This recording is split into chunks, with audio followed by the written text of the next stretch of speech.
I discovered the story of These Shining Lives, and I directed it as well. That's how I first discovered the story. And then through, as a director, I wanted the production to be authentic because this is a true story. It's a piece of history.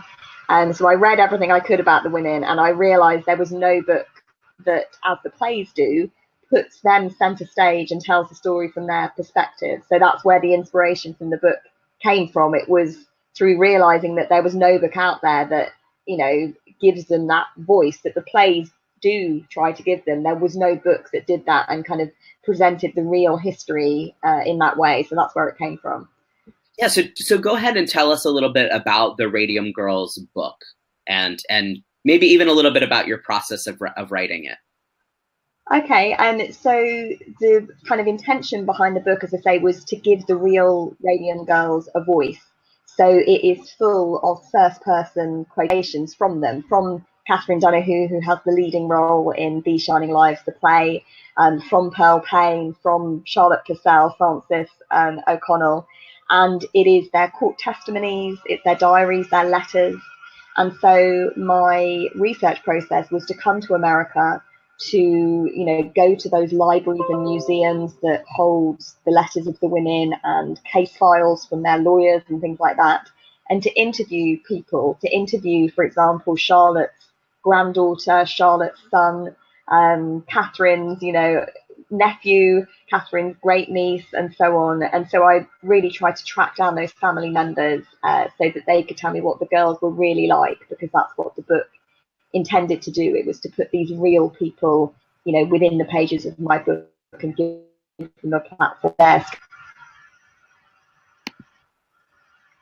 Yeah, that was, I think, reading the book, it was just so wonderful to get a sense of who these people are, which is also something that the play tries to do, but it's different when you can actually read the stuff that they've written and know that it's nonfiction. Yeah.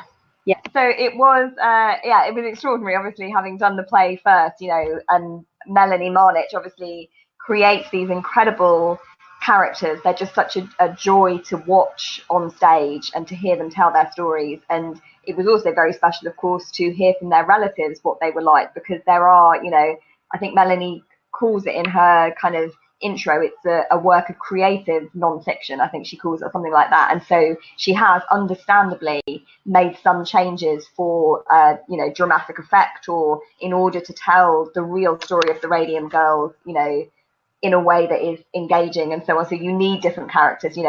What was interesting about the real Radium Girls is a lot of them were, I'd kind of describe them as extraordinary, ordinary women. Many of them were married, they had children, they were just going out to do a job. And so actually they were quite similar in character. A lot of them, their relatives said, were quite quiet women. They were not necessarily the women that you thought would be leading this landmark workers' rights case, which has had such a huge impact, on American history and on American lives. And so that was interesting as well, to see the differences as well as the similarities that I found. And one thing I meant to say actually just before we got cut off was it was interesting, having worked on the play first before I did my research. For example, I did things like directing my actor playing Tom to sometimes, towards the end of the play, to carry Catherine. If Catherine was coming on and off stage in the very last scenes, Tom would carry her. And I just did that independently, thinking, she's got radium poisoning. It is, she's going to need help. And it was amazing to hear Catherine's nephew, James, say that is exactly what the real Tom Donahue did. He carried Catherine around in his arms. That kind of thing was just incredibly moving to hear. Yeah.